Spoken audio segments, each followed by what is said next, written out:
2부 시작하겠습니다. 네, 2부는 오늘 다룰 영화는 길이의 김대중입니다. 우리 처음으로 다큐 영화는 거죠? 다큐 처음인가? 다큐 완전 처음인 것 같은데. 그런 것 같은데요. 그러네.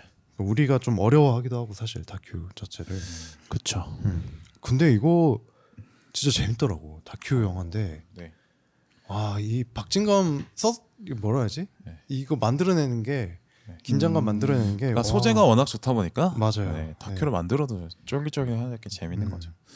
뭐 제목에서 알 수 있다시피 이 우리 고 김대중 대통령의 네.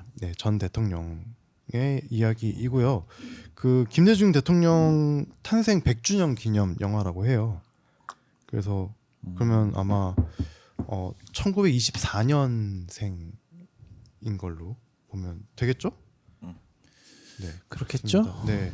뭐 내용은 뭐 극이 없고 그냥 저기입니다. 그 김대중 대통령의 어떤 일대기. 일대기를 다룬 거라고 보시면 될 것 같고 그 소년에서부터 청년 사업가가 되었고 그리고 청년 사업가 이후로 어떤 이 현대사의 수많은 우여곡절들을 겪으면서 어떻게 그 정치인으로서 커왔는지 그리고 그가 어떻게 자신의 철학들과 그리고 이 정치적인 이런 것들을 좀 이렇게 쌓아왔는지에 대한 이야기들을 쭉 다루고 있다라고 보시면 될 것 같습니다.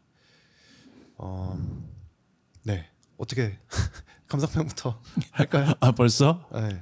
아니 뭐 영화 관련해서 좀 네. 이야기를 나눌 게 예, 뭐 감독은 감독을 좀 얘기할까요? 이름이라도 민한기라는 분인데 저희는 이제 또 민한기 요 감독님보다 우리 조 감독 네, 조 감독님이, 조 감독님이 몰라. 김어준 다스베이다에 나왔어요. 네. 아 그래? 네. 근데 굉장히 예쁘시더라고요. 네. 아 진짜? 네. 아 유튜브 안 봐서 다스베이더도 안 보네. 한 예쁘시군요. 하이님이 되게 이쁘다고 저한테 링크까지 음. 보내시더라고요. 네, 뭐 자기 너무 이상하고. 뭐 인스타 털었어? 봐봐. 이분이에요. 아니 뭐 안 보여. 뭐 그냥 약간 일반인 중에 미인 형이시네. 그렇죠. 약간 그치 실생활에서 네, 보면은 네, 네. 흔치 않은 미모 네. 정도. 그렇죠. 네. 네, 그렇군요. 그 주위에 옆에 지나가면 한 번쯤 돌아볼 만한 정도의. 그치. 네. 네. 그렇습니다. 뭐 민한기 감독님은 쭉 다큐를 해오신 분 같더라고요. 네네. 그래서 뭐 전작들도 쭉 다큐로 채워져 있었는데 한번 찾아봅시다. 뭐 유명한 거 없으면 넘어가시죠. 다큐만 쭉 찍으셨으면 사실 뭐 모르니까. 근데 오히려 노회찬 의원의 다큐도 찍으셨네요. 선거 관련된 다큐도 찍으셨고. 노회찬 6411을 이분이 하신 거구나. 맞아요. 예. 그때 예전에 김어준에 나와서 얘기했던 거 들어본 것 같아. 6411. 근데 그리고 소규모 아카시아 밴드 이야기라는 그 소규모 아카시아 밴드의 이야기를 담은 다큐도 하시고. 그것도 그게 이름은 들어봤네. 다큐 좋아하시는 분은 또 다큐 감독으로서의 또 자부심도 상당히 있으시죠. 그렇죠. 네, 네. 다큐가 그 다큐의 어떤 매력이 있어서 저는 가끔 이 넷플릭스에 뜨는 네. 다큐들 보거든요. 네. 근데 진짜 잘 만들어요. 다큐는 잘 만들면 잘 만들수록 오히려 네. 더 극적인 재미가 있죠. 맞아요. 네. 실제 하는 이야기이기 때문에. 네, 그렇습니다. 사실 이게 내가 빌바오님이 기류의 김대중을 보시고 네. 저한테 한번 재밌다. 네. 이렇게 네. 한 사람의 인생을 그냥 이야기로 풀었는데 네. 이렇게 재밌을 수가 있냐라는 식으로 이렇게 이야기를 재밌었어요. 하셔서 네, 네. 그래서 제가 또 형들한테도 이야기를 하고 그러니까 형도 그래 이거 여기저기서 이야기 나오는 거 보니까 다뤄도 괜찮겠다라고 네, 네. 하셔갖고 다루게 된 거죠. 네, 그래서 이야기를 꺼내신 빌바오님도 저희가 초대를 하고 그렇습니다. 네, 저 불러다 놓고 놀러 가시려고 부른 거 아니에요? 보니까 그러네요. 그런 그렇게 느낌인 됐네요. 것 네. 같은데 받아드리겠습니다. 그래도 네. 빌바오님부터 이제 감상평 한번 얘기를 해주실까요? 네, 일단은 그 저 나름 이제 역사를 좀 안다고 생각했는데 네. 아 현대사를 내가 잘 모르는구나. 네, 좀 네. 알게 됐고 음.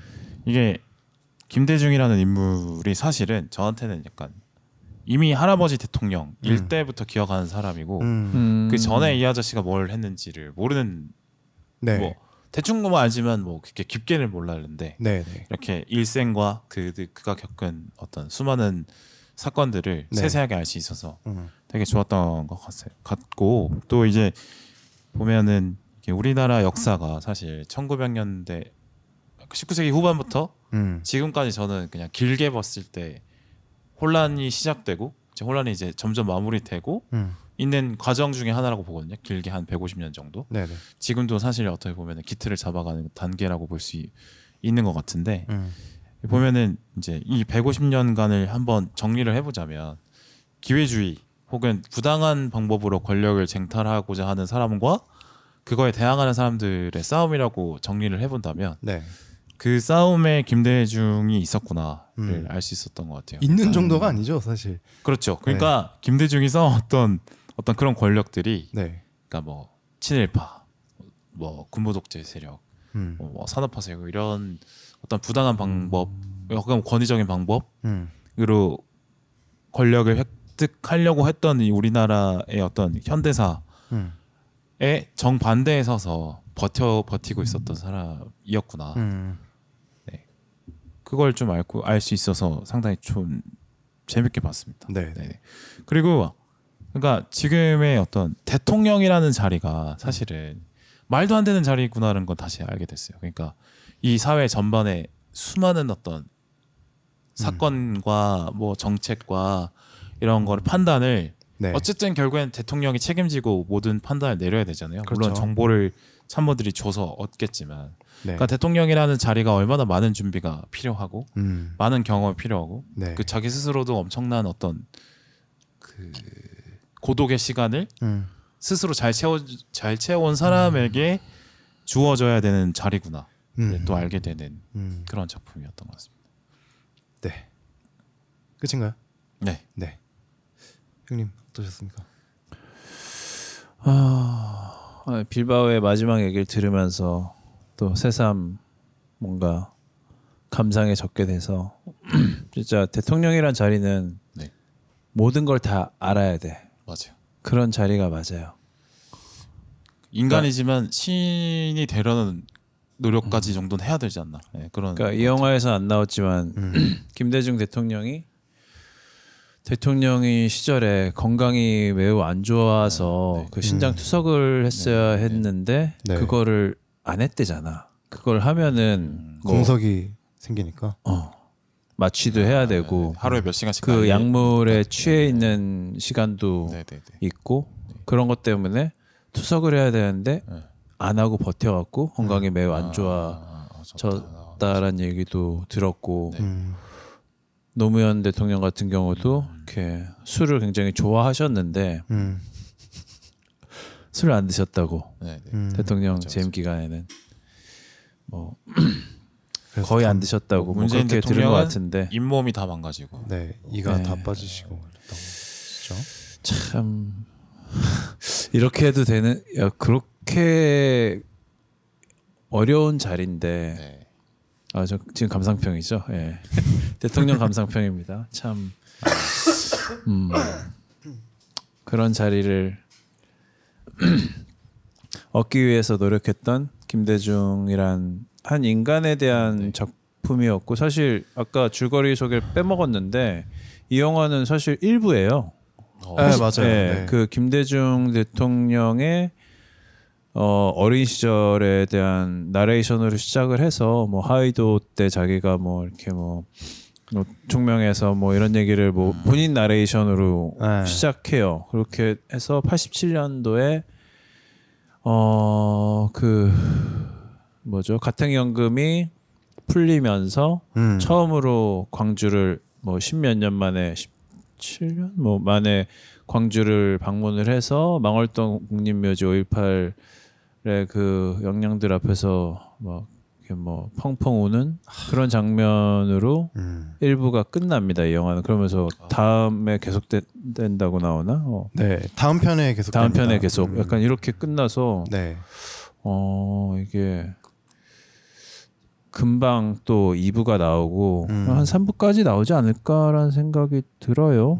저는 뭐 2부에서 끊었으면 좋겠다라는 생각도 드는데 뭐 이 영화만 갖고 얘기를 하자면 저는 생각보다 그래도 나름 현대사에 대해서 그래도 꽤 주워 들으려고 노력을 했다고 생각했는데 너무 새로운 게 많더라고. 그러니까 새로운 거보다 그냥 약간 대충 알고 있는 거.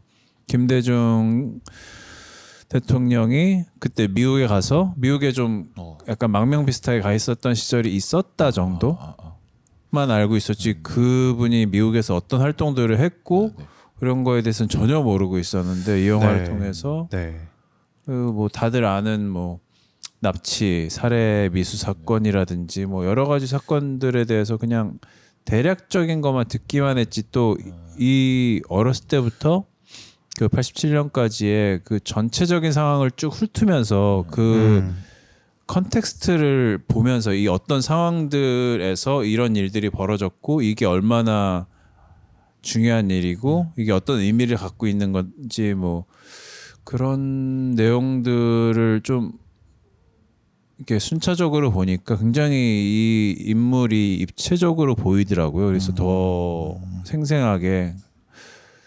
다가왔고 사실 저한테는 김대중이란 사람이 사실 가장 존경하는 인물은 아니었어요. 가장 존경하는 대통령, 가장 좋아하는 대통령은 저한테는 아니었는데 이 영화를 보고 좀 순위가 바뀌어야 되지 않을까. 역시 김대중만한 사람이 없는 것 같은데 저한테 새로운 시각을 갖게 해준 영화입니다.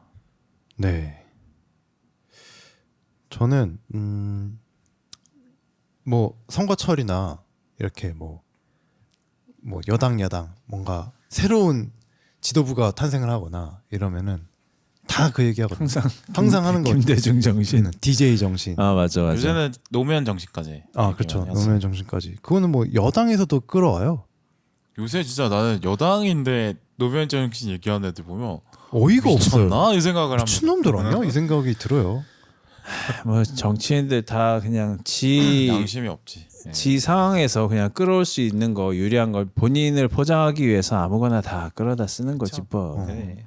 근데 그 DJ 정신 DJ 정신이 뭘까라고 저 혼자 계속 생각을 했었거든요. 네. 언제부터? 그러니까 그 옛날부터? 그전부터? 그 사람들이 이야기할 때부터 정치인들이 이야기할 때부터 그 생각을 해왔어요. 그러니까 그래 뭐 대단하다라고 얘기를 들었으니까 뭐 그래 대단하구나라고 하고 저도 그 뭐 단편적인 이 자료들만 봤을 때 와 진짜 어마어마하네 이런 생각을 되게 많이 하기도 했었는데 어쨌든 이 DJ 정신이라는 게 도대체 뭘까라고 생각을 했는데 이 영화를 보고 그러니까 내 생각의 그릇 안에 담을 수 없는 느낌인 것 같아요. 이 DJ 정신이라는 게 되게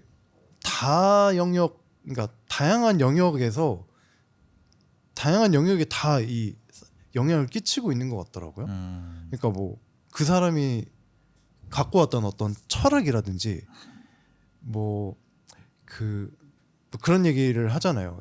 뭐 저기 뭐라 했지? 뭐? 되게 유명한 서생? 서생의 문제 의식과 상인의 현실 감각으로 생각을 해야 된다라는 게 그게 정치인이 가져야 할 자세라고. 네.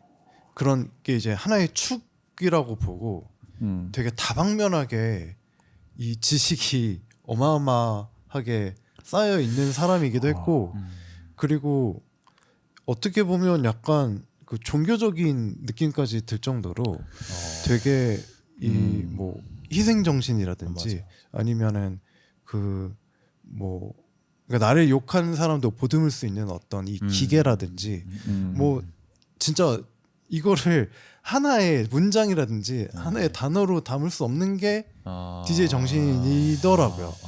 그러게. 네. 그래서 내가 오히려 정리를 할 수 없게 됐어요. 이 DJ 정신이라는 거에 대해서. 모든 분야에서 비범했던 그렇죠. 사람의 네. 행적이니까. 그렇죠. 네. 그래서 뭐 한 단어로 DJ는 뭐 이랬던 대통령이야라고 오히려 이제는 좀 이야기를 할 수 없을 정도로 이 사람이 걸어왔던 길이라든지 뭐 다녀왔던 이 것들이 굉장히 그쵸. 광범위하구나. 정말 한 사람이 갖고 있는 이 한 사람 한 사람의 우주라고 하잖아요. 우리가. 근데 그 우주의 폭이 굉장히 넓은 사람이었구나라는 생각을 하게 됐던 것 같아요. 진짜 어마어마하더라고요. 뭐 4번의 죽을 고비를 겪었다라고 하는데 그 모두가 그런 4번의 죽을 고비 모두가 그냥 단순 사고나 질병이나 이런 개인이 겪을 수 있는 영역이 아니라 어떤 조직이라든지 어떤 세력이라든지 그런 세력에 이렇게 당할 뻔했던 그런 경험들이었고. 근데 김대중 자체가 백이 없잖아요. 그렇죠. 다 혼자 만들어낸 네. 실력으로 만들어낸 혼자서 아우라로 버티는 거죠. 구축해왔던. 네. 그래서 진짜 대단한 것 같아요. 진짜 어마어마하다. 참 우리나라 역사에서 이런 인물이 있었다라는 게 뭐 지난번에 이제 노량 이야기할 때 이순신 이야기하면서도 되게 대단하다 이런 얘기 많이 했지만 이렇게 꼭 한 명씩 튀어나오는 게 좀 신기할 정도로 우리 민족이 좀 신기하다, 대단하다. 뭐 이런 사실상 생각이 들 보면 정도로. 뛰어난 어떤 영웅들에 의존해서 네, 많은 걸 좀 꾸려가는 나라인 것 같기도 해요. 네, 보면. 한 번씩 이렇게 딱 전환점이 네. 생기는 것 같아요. 뭐 이순신도 그랬고, 뭐 손흥민, 네, DJ도 그렇고 지금 뭐 이상혁 페이커가 또 있죠. 네, 네. 네. 이렇게 아무튼 이렇게 한 번씩 이렇게 이끌어 가는데 그렇죠. 그래서 어떻게 보면은 브라질 같은 나라일 수도 있어. 그러니까 그럴 수도 뛰어난 있어. 개인기에 의존하는 어떤 나라일 수도 근데 있죠. 엄청 뛰어나. 그렇죠. 뭐 네. 4천만을 한 번에 이렇게 다 끌고 갈 정도로 네. 가끔 이 좁은 나라에서 월클이 몇 년에 한 번씩 발생한다. 나온다는 게. 네. 네. 근데 이게 진짜 대단해요. 사실 군주대로 이렇게 커왔던 네. 이 나라가 네. 그 한번 지배를 당하고 나서 네. 이제 민주주의를 갑자기 너희는 이제부터 민주주의야라고 아, 이렇게 네네. 그냥 약간 백성들은 던져진 느낌이죠. 던져졌잖아요. 네. 그러니까 민주주의가 뭔지 몰라. 그렇죠. 모르는 상태에서 이승만이 내가 대통령입니다 네. 하고 나타나서 지가 대통령을 했어. 네. 그런 다음에도 이제 모르죠. 그냥 왕이죠. 대통령은 왕. 그렇죠. 대부분은 왕이라고 생각을 했죠. 그렇게 생각하고 산 거죠. 네. 지금도 그런 사람이 있을 지금도 걸. 많죠. 네. 네, 지금도 있습니다. 네. 그래서 내가 왕을 만들었다라는 생각으로 이렇게 하는 사람들이 아직도 있죠. 근데 네. 민주주의를 되게 어떻게 보면 단시간에 알려준 게 아닌가. 그러니까 그의 인생의 대부분을 바쳤지만 역사로 보면 우리나라 역사로 보면 굉장히 단시간으로 그렇죠. 민주주의를 그렇죠. 빠르게 습득시켜 준 게 아닌가. 뭐 이런 생각도 들고 참 이런 사람 없었으면 우린 아직도 그쵸? 민주주의 안 이루어졌을 안 거라고 이루어졌겠죠. 봅니다. 네, 네네. 안 이루어졌겠죠. 그러니까 대한민국이 이제 74년째인가요? 아니죠. 48년에 했으니까 뭐 하여튼 70년이 넘는 역사 중에 네. 김대중이라는 인물이 음. 그 민주주의를 지켰던 거죠. 그렇죠. 수많은 독재자들이 나라를 민주주의를 파괴하고 집어삼키려고 할 때 뭐 김대중을 비롯해서 네. 수많은 인사들이 버텼기 때문에 민주주의가 완성이 되지 않았나. 완성되어가는 과정인데 어쨌든 네. 민주주의가 완성되지 않는 게 어떻게 보면은 당연한 상황이었음에도 불구하고 네. 그렇지 않게 된 거는 이제 김대중 대통령의 공이 컸다. 굉장히 걸 컸다. 알 수 있었죠. 네라고 볼 수 있죠. 그리고 이런 생각도 들었어요. 그 DJ가 예전에 저기 당에서도 되게 그 세력이 없었던 인물이었잖아요. 이 영화에서도 나오죠. 영화에서 나오잖아요. 그러니까 대변인을 맡으면서 스스로 컸던 부분이 있었는데 박정희가 워낙에 싫어하고 막 네. 말을 또 워낙에 잘하니까 잘하니까. 상대 당에서도 그냥 감복해서 그냥 막 생각이 바뀌어버리고 네, 맞아요. 뭐 그런 약간 최전방 공격수 느낌으로 역할을 하긴 했으나 여전히 그래도 당내에서는 완전 비주류였고 완전 비주류였죠. 네. 세력이 없었고 그래서 그 비주류여서 오히려 그 여당과의 어떤 협치 이런 것들을 진짜 당대 당으로서 뭔가 이게 중간 정도의 결정을 내린다든지 이런 식의 목소리도 많이 냈는데 그 야당이 이제 하도 꼰대들이 많으니까 그리고 비주류이기도 하고 그의 말이 그러니까 들려지지 않고 그냥 넘어간 것들이 굉장히 맞아요. 많았더라고요. 그래서 재밌게 본 부분이 김대중은 의회주의자였다라는 파트였는데 아 맞아요. 제 편견과는 다르게 음. 생각보다 그 박정희 정권이나 네.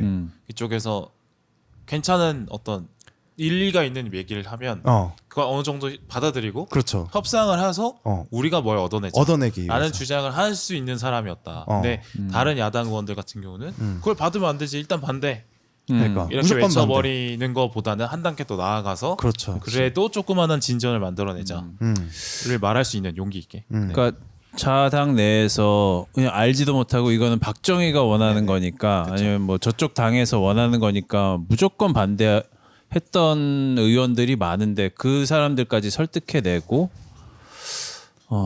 그래서 결국은 실리적인 이득을 취하고 네. 그랬던 부분들이 전혀 몰랐던 건데 사실 대단하더라고. 그리고 사실 또 몰랐던 게 나는 김영삼처럼 사실 예전에 뭐 DJ 특집 EJ를 듣긴 했는데 김영삼은 처음에 그냥 한 방에 됐잖아. 국회의원에 24살에 됐나 뭐 그럴걸? 25. 아 다섯? 맞아요. 네. 그랬던 사람인데 김대중은 진짜 계속 떨어졌더만 보니까. 근데 나도 그거를 잊고 있었는데 정말 국회의원 한 번 되기도 엄청 힘들었고 그러면서 그 와중에 또 이게 뭐 대변인도 하고 뭐 또 이런저런 자기 세력을 만들려고 고군분투해 논설도 하면서도 쓰고 네. 그러면서 뭐 전국을 돌아다니면서 뭐 연설도 많이 하고 진짜 대단히 강한 사람이다 그런 걸 느꼈고 네. 참 그래서 민주당에서는 꼭 비주류였던 사람이 결국은 대통령까지 가.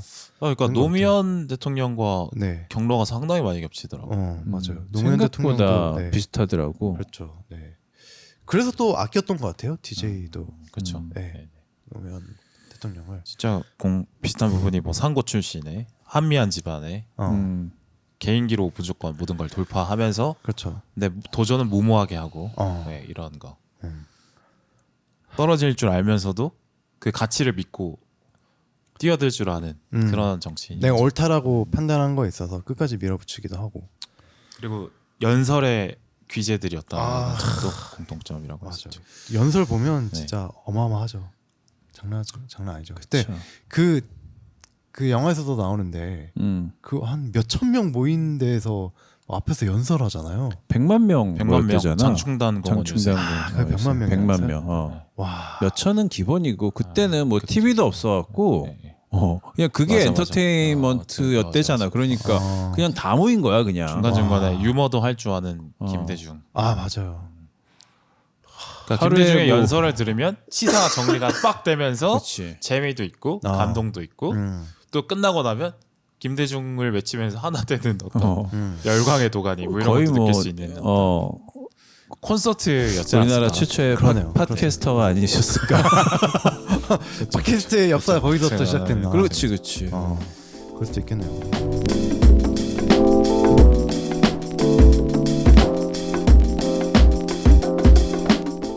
구독과 좋아요는 3구를 지속하게 하는 힘입니다. 여러분의 관심과 응원으로 시네타운 3구를 키워주세요. 지금 바로 구독과 좋아요, 그리고 소중한 댓글 한마디, 그리고 주변의 추천까지 부탁드리겠습니다.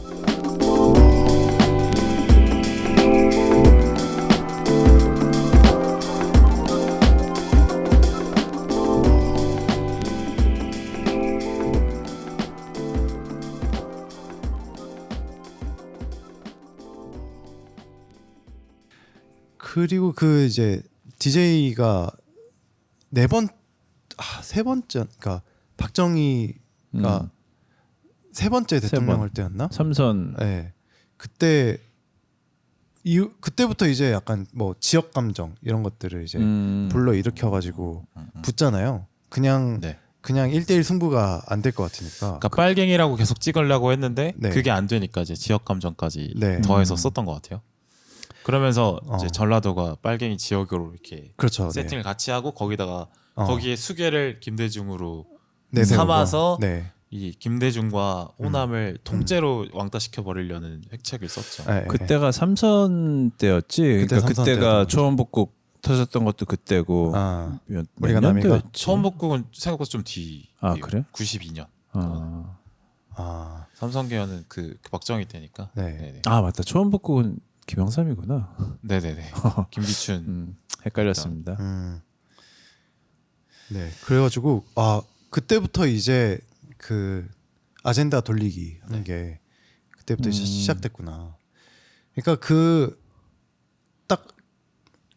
결국은 이제 국민들이나 그 대중의 어떤 뜻이 하나로 모아지면 그 지금 이제 권력자라고 하는 사람들의 그 명분 같은 게 굉장히 흔들려 버리니까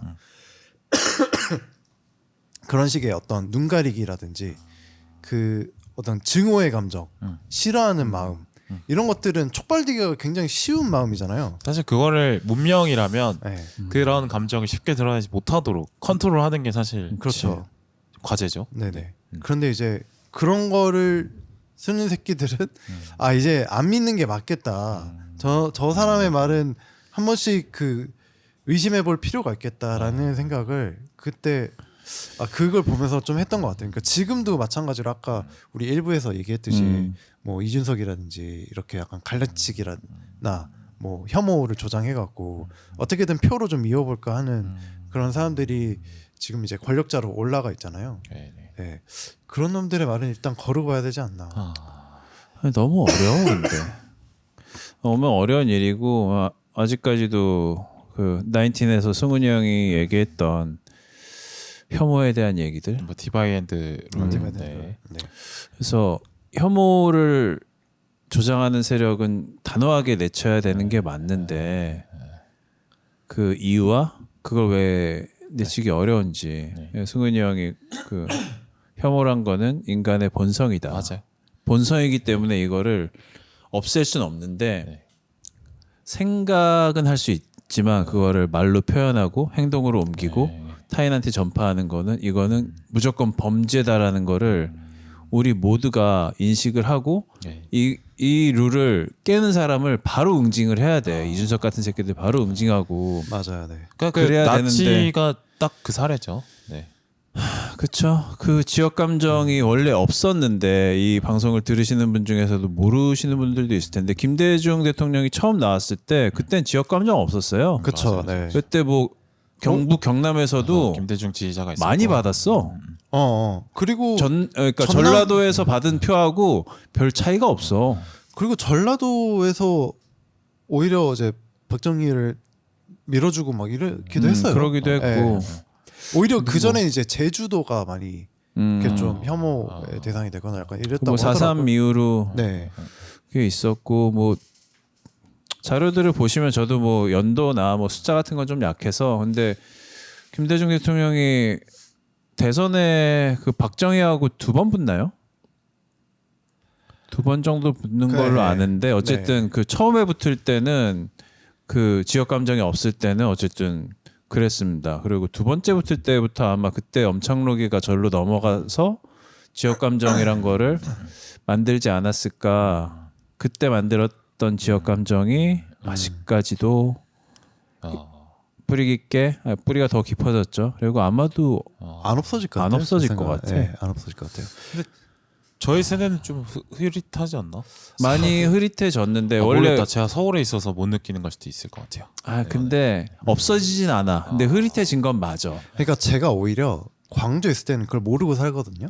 그래 없어졌다라고 하니까 그래 없어졌나 보다라고 했는데 오히려 저는 서울에 와서 좀 더 많이 체감을 했던 것 같아요. 그러니까 그 갈등의 요소들이 지역 갈등, 뭐 남녀 갈등, 뭐 여러 가지가 있는데 뭐 한 5가지인가 있는데 메인으로. 근데 사실 지역 감정은 점점 흐려지는 건 맞는데 오히려 점점 커지고 있는 거는 세대 갈등, 남녀 세대 갈등. 그리고 남녀 갈등, 네. 그리고 계층 갈등 이런 것들은 점점점 커지고 있죠. 아마 이쪽이 메인이 되지 않을까. 지역 갈등이 잘 안 먹히니까 이제 새로운 갈등을 좀 부각시켰다는 얘기도 있죠. 맞아요. 네. 해외 사례나 보면은 그쵸, 이준석 같은 놈이 계속 세대 갈등을 조장하고 남녀 갈등도 조장하고 있네요. 뭐 예전에 혈액형 갈등 뭐 이런 것도 있었죠. MBTI 갈등 이런 것도 아직 이제 MBTI 좀 갈등이 살아나고. 심하지. 네, 심하죠. 네. 나는 인팁이라서 개쪼랩이야. 저 인프피인데 인프피 혐오를 좀 멈춰주시기 바랍니다. 그래? 네. 난 몰라. 나 인프피세요? 인팁밖에 몰라. 빌바오 뭐야? 저는 멤프제. 몰라 못나. 거기도 혐오 받나? 윤석열 대통령과 같은. 아, 멤프제. 그거? 그렇구나. 네. 그래요. 혐오를 좀 해도 될까요? 좀 해도 네, 될까? 해주세요. 네, 네. 알겠습니다. 네, 근데 이거 보니까 현대사도 한번 쭉 정리가 되더라고. 그렇죠. 김대중의 역사가 현대사였다. 그러니까, 예. 근데 어땠어? 난 보면서 진짜 감동도 하고 막 재미도 있었는데 약간 너무 김대중 위주로 하는 거 아닌가. 아니, 그러니까 근데 제가 봤을 때는 좋은 점만 나열했다는 생각도 들긴 그러니까 해요. 좀 네. 그런 느낌은 좀 받았어. 왜냐면 그러니까 사람이라면 어. 실수도 있을 거고 당연히 어. 그림자도 있는 게 당연한데 네네. 그 부분은 이제 거의 언급이 안 되긴 한 것 같아요. 네, 네. 있었겠죠. 그렇다고 해서 잘못됐다고 생각하지 않습니다. 의도적으로 일부- 네네. 그렇게 네. 만드셨을 수도 있고 이게 그렇죠. 뭐 네. 2부작으로 끝날지 3부작으로 끝날지 모르겠으나 아마도 3부작이 된다면은 좀 그 잘못된 부분에 대한 비판들이 3부에선 많이 나오지 않을까라는 생각이 듭니다. 공과 과를 다 다뤘으면 좋겠다라는 생각은 있어요. 근데 1부는 이게 뭐 이렇게 뭐 연작이라고 본다면 1부는 이렇게 만드는 게 나도 맞다고 생각은 들어. 그러니까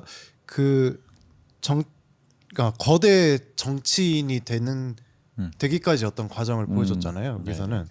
네, 그래서 막 우여곡절도 엄청 겪고 진짜로.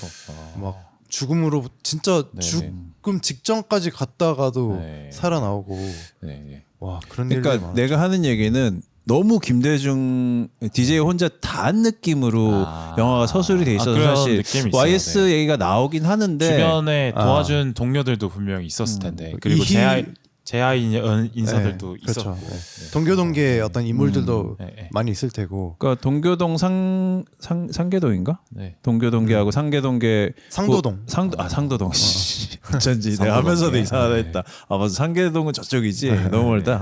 나 상도동이 어딘지 몰라. 어디야? 상도동. 흑석 그쪽이야. 가깝네. 상도 네 맞아요. 네. 여차하면 뛰어갈 수 있는 거리네. 그러니까 그쵸. 그렇게 자주 만났구나. 음. 상계동 너무 멀어. 어쨌든 상도동 인사에 대한 언급도 나오고 뭐 그 두 세력이 뭐 힘을 합치고 이런 얘기 얼핏 나오는데 네. 너무 DJ 위주로만 돼 있어서 약간 너무 혼자 다 한 것처럼 묘사된 게 조금 그쵸 사실은 뭐 문익환 목사나 맞아. 이런 식의 제야 인사나 아니면 학생 운동권과에 또 함께 한 부분도 있는데 그분들의 희생도 엄청나지. 근데 사실 그런 얘기는 뭐 많이 생략돼 있죠. 근데 뭐 김대중 다큐니까 그렇죠. 그래서 그거는, 이해할 만한 네, 것 같아요. 어쩔 수 네네, 없죠. 그래서 잘못했다고는 생각하세요. 나도 잘못이라고 생각 안 하는데 약간 너무 가려운 부분이죠. 그 보면서도 그 당시에 다른 인물들은 예, 예, 어떻게 됐을까. 근데 시간에 또 이런 압박이 있으니까 이제 그걸 다 설명하려면 이제 사실상 뭐 8시간 10시간 넘어가는 그렇게 되겠죠. 네. 그렇죠. 이분은 그 대통령이 이후부터 되는 과정까지를 다루지 않을까 그냥 이게 제 생각입니다. 네. 대통령까지 나오지 않을까요? 그러면은 2부작으로 끝나는 거고 저는 2부까지일 것 같은데. 저도 2부까지 나도 그게 좋을 것 같아. 네. 3부까지 해서 그 퇴임하시고 이제 대통령이 되시고 이런 모습을 하려면 사실 좀 약간 주제 의식이나 네. 좀 애매할 것 같아서 1부가 1부가 잘 됐나요? 지금 흥행 어때요? 지금 10만 정도. 오늘 10만 넘어신 걸로. 생각보다 너무 적다. 근데 보려고 그래도 보기가 너무 힘들어. 관이 너무 진짜로. 없어. 너무 없어. 아니 이 정도면 많은 편이야. 근데 그래요? 다큐고 다큐인데 이 뭐 이런 정도면. 거 치고는 아마 많은 편이긴 할 텐데. BP 넘긴 거 아니에요? 이 정도면 뭐딱 BP가 몇만 뭐 이르려나? BP가 뭐 극영화에 비해서는 음. 비싸지 않을 수 있죠. 그냥 자료 모으고 편집하는 게 그쵸. 중요하니까. 예. 근데 아까 그 아름다우신 조 감독님하고 네, 이 민항기 감독하고 네. 둘이 거의 다 했다며. 그러니까 뭐 한 뭐 몇만 시간짜리를 둘이 번갈아 가면서 다 봤대는데. 6개월 동안 음. 자료 영상 다 보고. 아, 그 사실 BP가 그들의 인건비 아니야? 그쵸. 그렇죠. 그렇죠. 그렇죠. 그러니까 이거 책자하기 되게 어려울 것 같은데. 네, 네. 뭐 시급으로 계산하면 되나? 어. 주유수당 뭐 네. 포함해서. 아 그리고 연출이 되게 박진감 있게 되게 아, 잘 맞아. 연출이- 쫀득쫀득하게 맞아요. 너무 잘했더라고. 나도 네. 그렇게 영화 늘어지는 보면서 느낌 없고.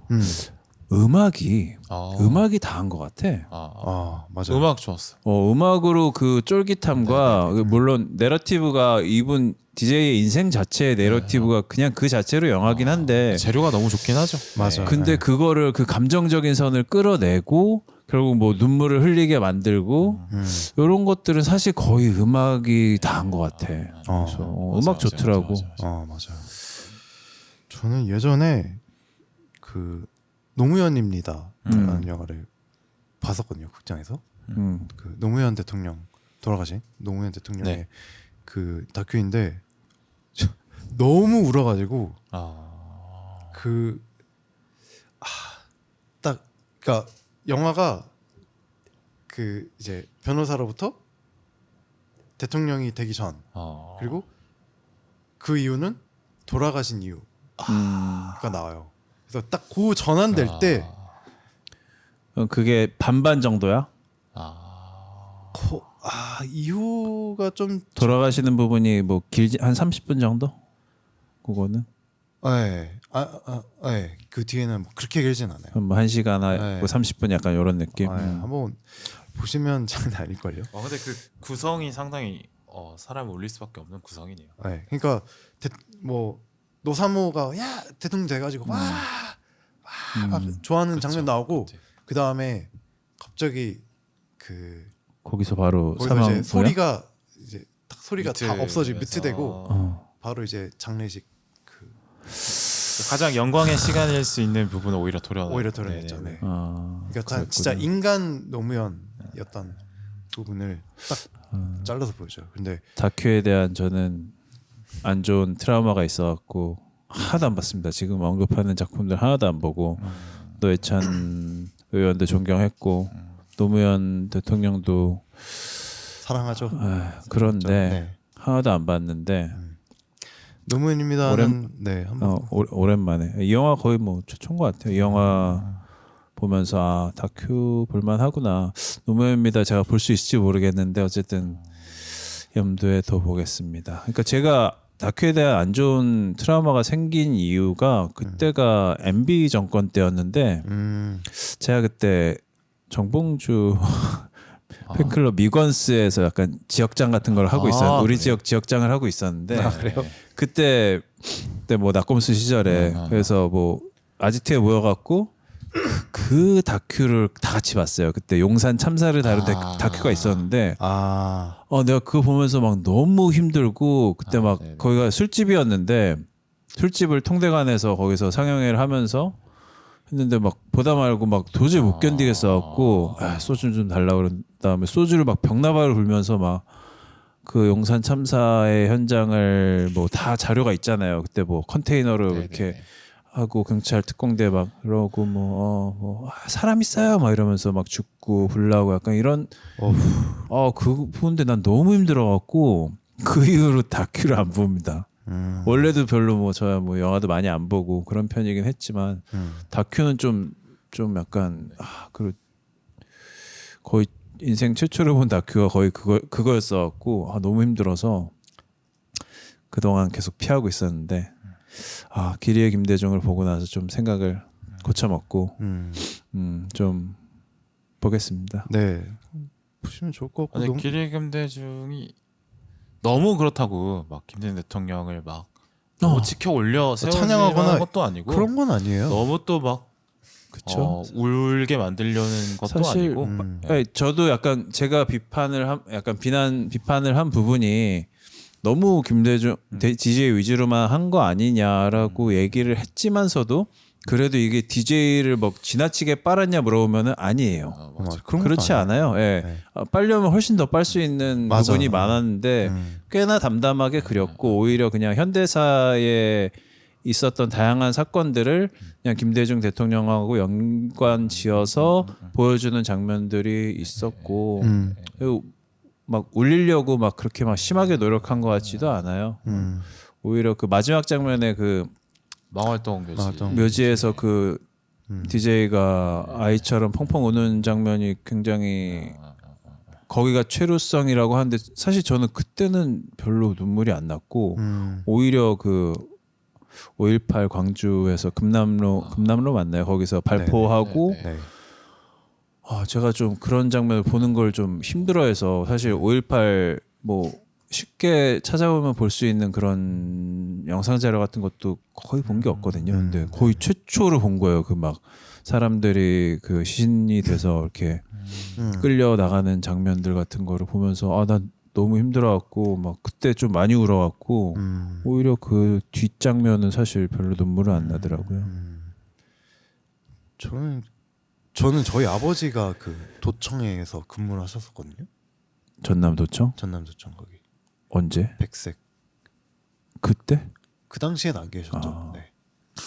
그 이후에 도청에서 근무를 하셨는데 그래서 어렸을 때 뭐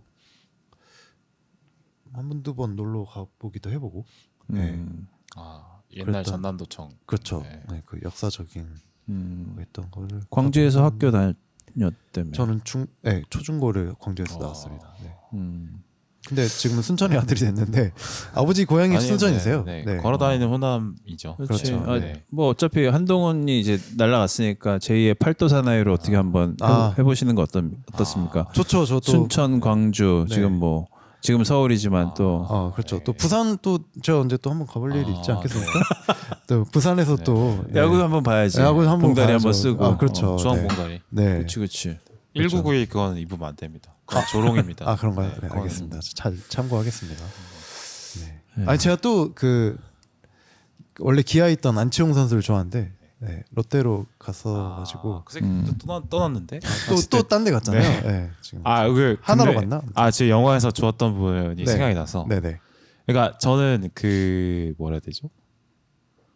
그러니까 이거는 경상도를 배경으로 하고 있는 저로서는 잘 네. 몰랐던 부분이어서 재밌게 봤는데, 네.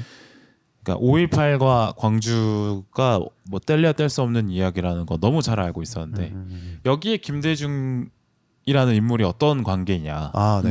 그냥 단순히 김대중이 호남 출신이어서 그 5.18 정신을 상징하는 인물이 되었던 거겠지? 이 정도만 생각했는데 네. 그 연결고리를 만들어 의미 부여를 상당히 영화에서 잘 설명을 해주더라고요. 네. 네. 사실 잘 몰랐던 부분이죠. 그 네. 하루 잘 전인 몰랐던 5월 거. 17일 날 네. 체포돼서 네. 네. 그 그쵸. 조사를 계속 받았었고 네. 근데 그 바로 다음 날 그러니까 사실 그 대학생 연합이 원래 이렇게 총 걸기를 하기로 약속을 했었는데 실제적으로 움직였던 게 광주에 있는 맞아요. 전남대 그쵸 학생들 그쵸. 아 맞아. 뿐이었어서 그래서 그 온 그 이제 그 모였던 이 군사력이 광주로 집중이 되다 보니까 맞아. 그렇게 조금 더 집중 포화가 네, 그렇죠. 됐던. 근데 그 김대중이 5.18에 대해서 죄책감 혹은 죄송스러운 마음을 먹게 된 그 과정을 설명을 잘 네네. 해줘서 네네. 네. 마지막에 잘. 네네. 해주시죠. 네, 그리고 그 마음에 어루만져졌던 정치인이 김대중이었구나. 그래서 광주를 비롯한 전남 분들의 김대중 선생님이라고 부른 이유까지를 사실 제가 이해를 못 하고 있었는데 네네. 충분히 이해가 되더라. 그래서 그러니까 저도 그 선생님의 의미와 그 대통령이 되기 전부터 네. 뭐 선생님 하고 네. 사실 정치에 관심이 없었던 저한테는 그 호남이 조롱의 대상으로 그러니까 제가 그랬다는 게 아니고 그렇게 많이들 그런 인식들을 네, 많이 있었습니다. 봤으니까 그래서 뭐 쟤들은 뭐 빨갱이야 막 이러면서 뭐 그런 얘기들을 많이 들었어. 그게 왜 그러지? 무슨 뭐 김대중 왜 선생님이라고 그러지? 그러니까 잘 몰랐는데 이 영화를 보니까 조금 그래서 그런 거고 뭐 조금 확실히 좀 이렇게 그냥 말로 주워 들은 거하고 네. 글로 본 거하고 보다는 훨씬 더 좀 더 음. 이렇게 깊게 이해가 되더라고. 네. 맞아요. 저도 근데 그것도 웃긴 게 선생님이라고 부르는 것도 조롱하는 거 알아요? 스상님 스상님이라고 어, 이러면서. 어, 예. 알지? 그것도 웃기더라고. 그리고 보면서 참 어떻게 보면 본인을 그러니까 그 민주주의라든지 아니면 이 국민들의 어떤 의식을 조금 더 이렇게 더 나아지게 하기 위해서 약간 본인을 희생한 거잖아요. 그러니까 본인이 산화되어도 괜찮다라고 실제로 말을 했을 정도로 그렇게 이제 민주화에 대해서 굉장히 각별하게 힘을 많이 쏟았었는데 그거를 조롱하는 사람은 도대체 어떤 의식의 흐름일까? 못 모르고 재밌으니까 나는 놀이 문화가 돼버려서 그 무지에서 오는 게 크다고 생각해. 맞아요.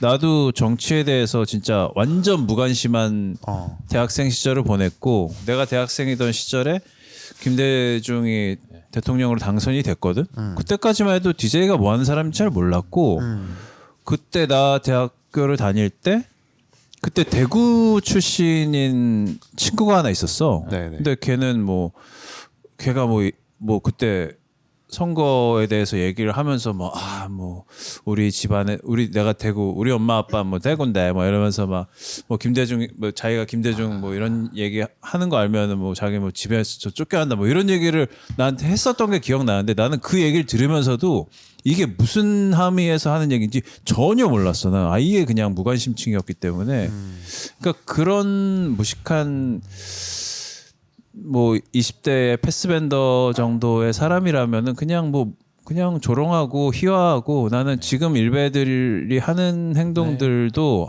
상당 부분 그들을 우리 쪽으로 땡겨올 수 있다고 생각해. 나도 그랬으니까. 네. 그래서 사실 저도 아예 아무런 생각이 없었거든요. 그러니까 오히려 저희 부모님은 정치 이야기를 저 어렸을 때 오히려 안 하셨어요. 그러니까 어디 가서 정치 얘기하지 마라. 그리고 그러니까 너가 전라도 사람인 것만으로도 그런 이제 하나의 선입견이라든지 이것들을 씌우고 볼 가능성들이 있으니 하지 마라. 그러니까 그렇게 얘기를 하시지 않았지만 자식 그렇게, 고생할까봐 네, 그렇게 그렇게 생각을 하신 것 일부러 같아요. 자, 여기서 그러셨겠지. 경상도에서 부산 사람 한번 제 얘기를 해드려야 되겠는데 이거 진짜 말하기 부끄러운데 저희 친척들이 설날 추석 때 모이면은 정치 얘기를 그렇게 하세요 어르신들이. 네네. 네, 이렇게 김대중이 그 새끼는 빨갱이가 맞아 이러면서 이런 얘기를 시작해서 한참 그 얘기를 김대중 욕을 밥 먹는 시간 내내 합니다. 그 밑에 김종필 욕도 했다가 충청도 놈들은 그래서 안 된다더니 깽깽이들 어디서 맨날 여기 붙어 있다가 저기 붙어 있으니까 대통령이 안 되지 이러면서 역시 대통령은 경상도에서 나와야지 이런 얘기를 한참 해요. 그런 얘기를. 그러다가 노무현역으로 넘어가서 얘는 경상도 출신인데 빨갱이로 물들었다 얘기를 막 한참 하고. 근데 이거는 사실 이제 저보다 한참 어르신들의 얘기니까 저는 그냥 걸러 들었는데 부모님이 제가 서울로 대학을 가게 되는 게 확정이 됐을 때 진지하게 전라도 사람들이 서울에 많으니까 조심해라. 왜 조심해야 되는데 물어보면 그 사람들이 뒤통수를 많이 친다. 그런 게 어딨냐고 물어보면 항상 그렇다. 이런 얘기를 이렇게 대놓고 하시고. 그러니까 저도 그랬었죠. 직접적으로 그러니까 그런 얘기를 들었던 적이 뭐가 있냐면 제가 되게 좋아하는 형이고 친한 형이 부산 형이 있어요. 근데 그 형이 이제 술 먹고 그 형 맨날 술에 취해 있어. 하는데 그냥 되게 진짜 아무런 그러니까 나쁜 의도가 없이 정말 순수하게 얘기했는데 자기는 진짜 내가 사람들이 자기 부산에 있을 때는 얘기할 때는 전라도 사람에 대한 그런 나쁜 얘기들 많이 했는데 막상 만나 보니까 참 좋다라는 식의 이야기를 해요.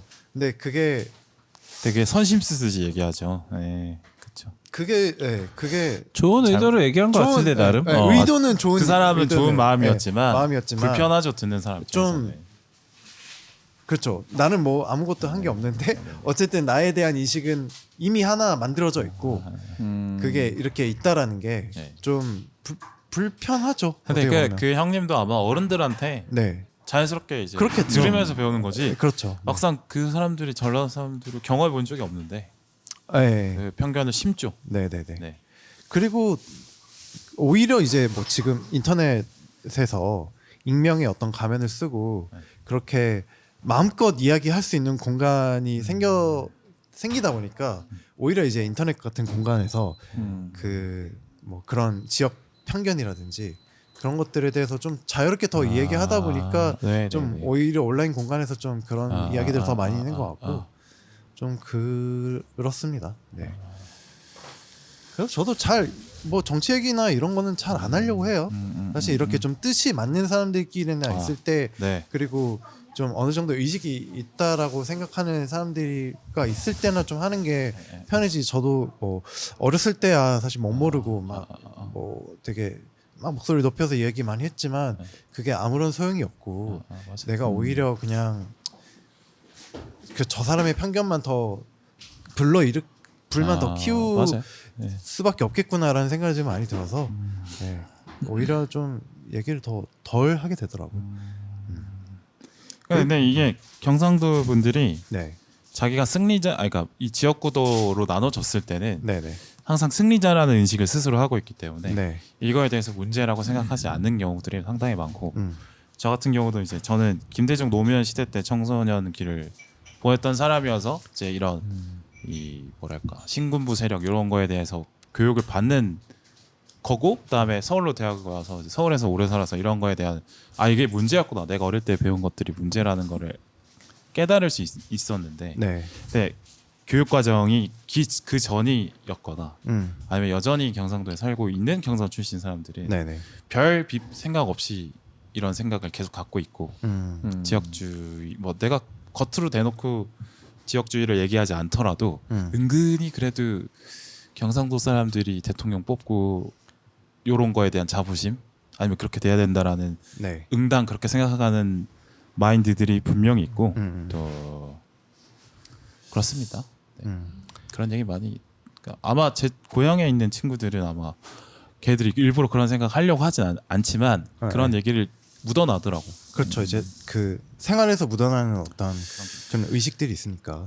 아까 뭐 제가 의사들 깐 것처럼 그 지역에서 나서 그냥 네. 평생 자라고 거기서 네. 살고 있는 사람들은 어쩔 수 없이 영향을 많이 받고 그럴 수밖에 없을 것 같아요. 네, 네. 그러니까 이게 그러니까 그렇게 욕하는 사람들을 그러니까 그런 사람들이 절대 믿거나 그런 사람들 탓을 하거나 그러고 싶지 않은 게 결국은 그 사람들도 그냥 누군가가 그렇게 하기 조장을 했기 때문에 그렇게 된 것들이잖아요.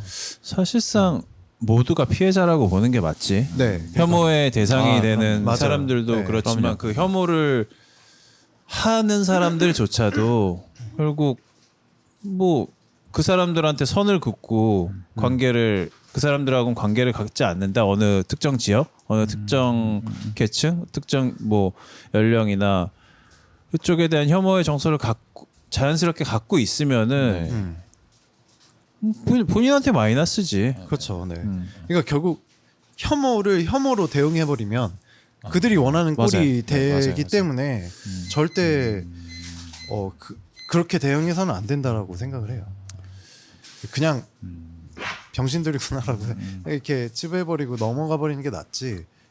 그들이 그냥 똑같이 혐오로 대응하면 그냥 뭐 김대중 정신 중에 하나가 이런 어떤 포용인 그렇죠. 네. 것 같아요. 그러니까 네. 저는 그 역사적으로 김대중 정부에서 네. 전두환 노태우 사면해줬잖아요. 그게 일단 이해가 안 됐거든요. 제가 알기로는 김대중이 그 두 사람에게 당한 게 얼마인데. 그렇죠. 근데 아니 죽음까지 갔는데. 네, 근데 그거를 사면을 해준다? 나는 이해가 안 됐던 건데. 네, 네.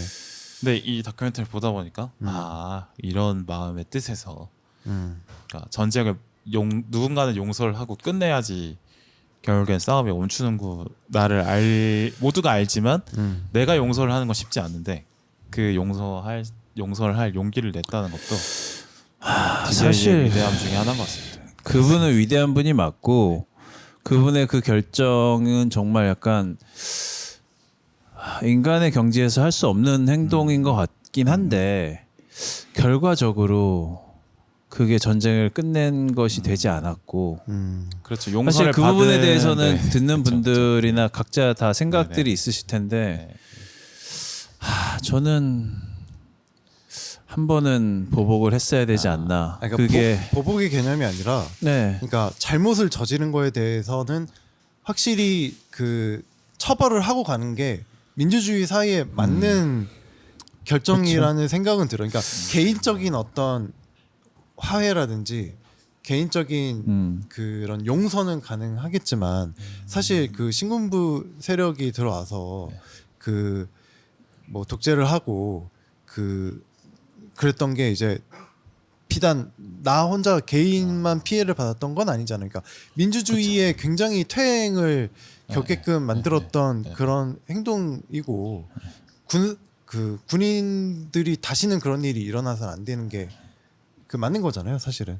그래서 거기에 대한 처벌은 좀 있었어야 되지 않나. 뭐 이런 그러게요. 생각은 뭐 좀 역사적으로 어느 게 옳았을지는 사실 저는 모르겠으나 네.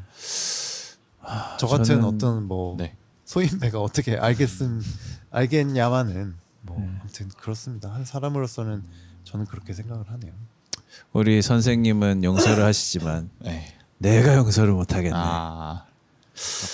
하고 좀 칼을 들고 칼춤을 추는 분이 있었으면 좋지 않았을까. 뭐 네. 있었던 것 같은데 결과적으로 사실 지금 그러니까 그 김대중 선생님의 그 화해와 포용이 과연 지금 이렇게까지 갈등의 골이 깊어져서 이제 돌이킬 수 없는 상황까지 왔는데 네.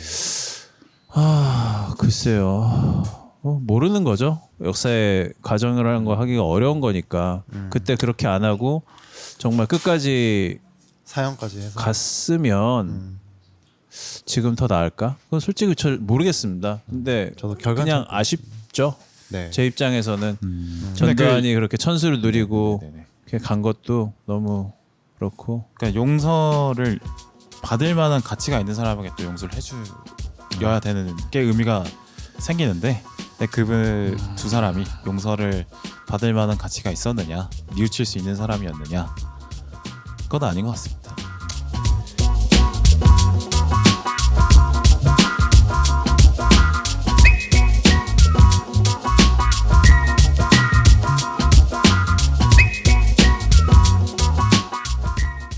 시네타운 3구는 여러분들의 다양한 사연으로 완성이 됩니다. 나인틴과 관련한 추억, 일상의 에피소드, 영화 감상평까지 부탁드립니다. 이메일 주소는 cinetown 숫자 39 @gmail.com입니다. 많은 사연 보내주세요.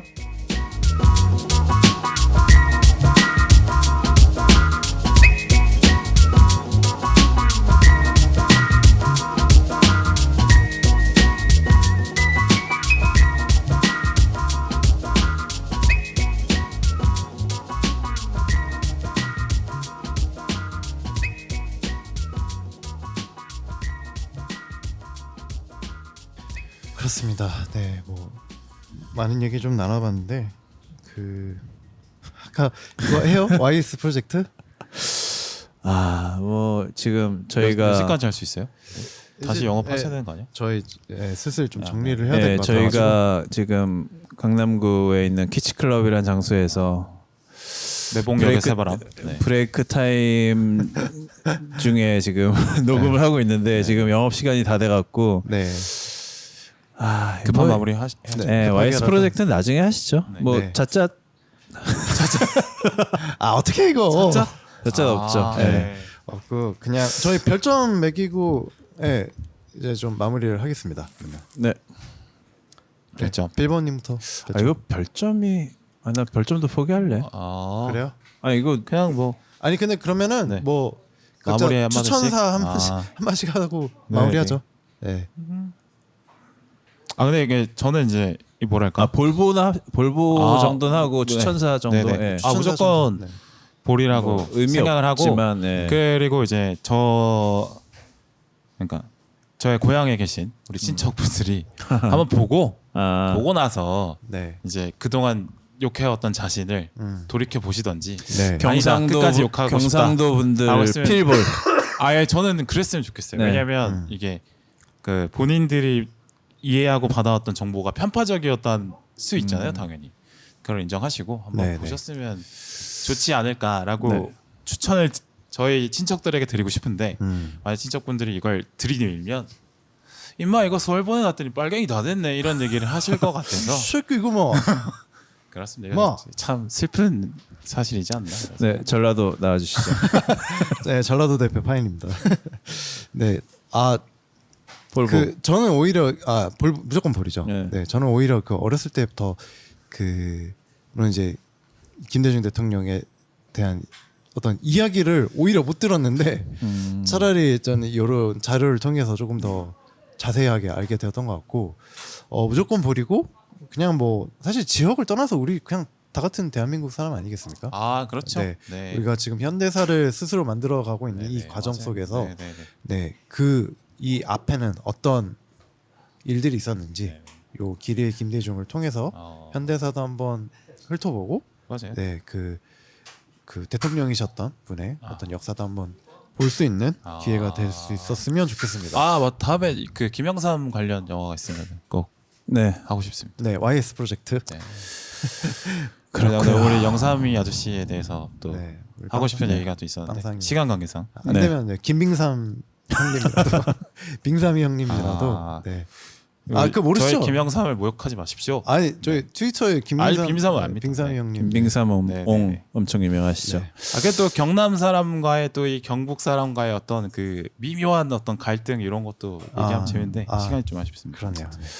제가 서울 경기를 대표할 수 있는 사람은 아니지만 어쨌든 평생을 여기서 살아온 사람으로서 저도 당연히 볼이고 저 그냥 모두 보셨으면 좋겠어요. 그리고 사실 영화에 대한 뭐 추천사보다는 자짜까지는 아닌데 그냥 영화를 보면서 한 가지 특이사항으로 저한테 보였던 게 이 DJ 선생님이 엄청 패셔너블하더라고.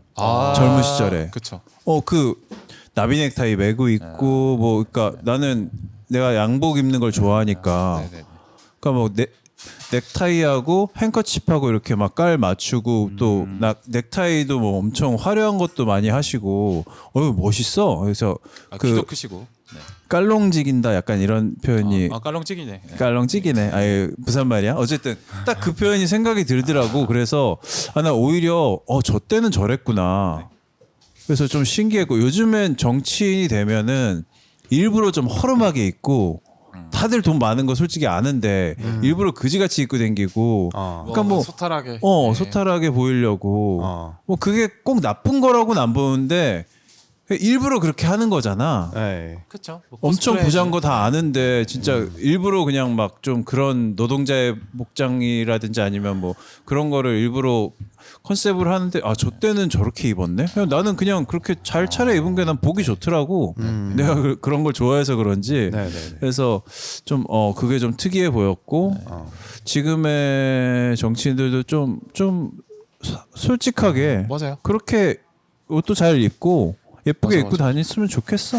그런다고 나쁠 게 전혀 나쁠 없지 거 전혀 않나요? 없는데. 네, 전혀 없습니다. 네. 지금 정치권에서는 딱 한 분 팔도 사나이만 지금 깝치고 그러고 다니시는데 그분은 나 굉장히 싫지만 네. 뭐 패션 아니다 그분 빼고요. 예.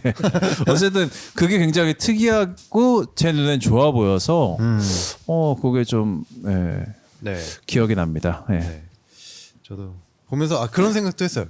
아까 얘기했지만 우리 증오와 혐오에서 멀어집시다. 다들 사랑합시다. 네. 사랑합시다. Love wins all. 네. Love wins. 네, 아이유의 새 신곡도 나왔죠. 네. 그쵸. 여러분, 네. 네. 그래서 여러분 사랑합시다라는 말과 함께 마무리를 하도록 하겠습니다. 네, 다들 고생 많으셨고요. 네. 그리고 여기서 마무리하도록 하겠습니다. 다음 영화는 아직 못 정했습니다. 네, 예. 정해서 또 올려드리겠습니다. 보이스노이드로 올려드리겠습니다. 네. 다음 영화는 넷플릭스의 따끈따끈한 신작이자 마동석 주연의 판타지 액션 영화 흥야를 다루도록 하겠습니다. 다들 네, 다음 주에 만나요. 다음 주에 만나요. 바이바이. 안녕.